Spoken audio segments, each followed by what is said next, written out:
የዛሬው ታሪክ ሁሉም ነገር ስለጣለች ሴት ነው። ነገር ግን እግዚአብሔር በሕይወቷ ውስጥ አዲስ ውብ ምዕራፍ ጻፈ። ናኦሚ የተባለች ሴት በረሃብ ምክንያት ወደ ባዕድ አገር ተዛወረች። ከባሏና ከሁለቱ ልጆቿ ጋር ሄደች። ነገር ግን አሳዛኝ ሁኔታ ተከሰተ። የናኦሚ ባል ሞተ። ከዚያም ሁለቱ ልጆቿ ሞቱ። ቤተሰብ፣ ደህንነት እና ተስፋ ሳይኖራት ልቧ ተሰበረ።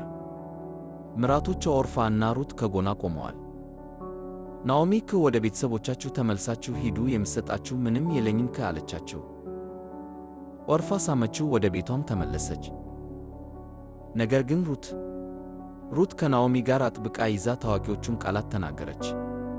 ወደምትሄጂበት እሄዳለሁ፣ በምትኖሪበትም እኖራለሁ።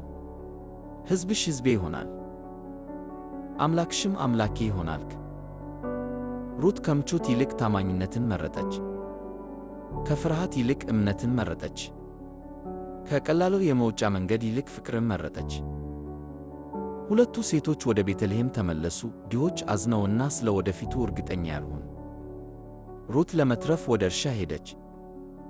ቦዔዝን አገኘችው፣ ታማኝነቷን የተገነዘበ ደግ እና ክቡር ሰው። ቦዔዝ ጠበቀላት፣ አበለጠላትና በሕይወቷ ላይ በረከትን ተናገረች።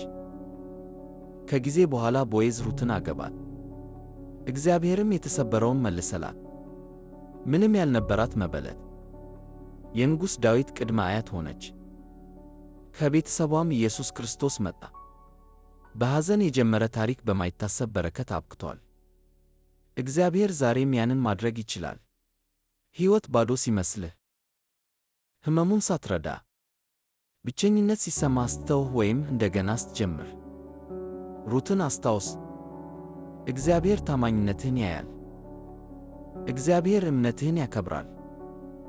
እግዚአብሔርም የተሰበሩ ቁርጥራጮችን ወደ ቤዛነት ታሪክ ሊለውጠው ይችላል። ይህ ታሪክ ልብህን ከነካ፣ ለተጨማሪ የመጽሐፍ ቅዱስ ታሪኮች ላይክ እና ሰብስክራይብ አድርግ።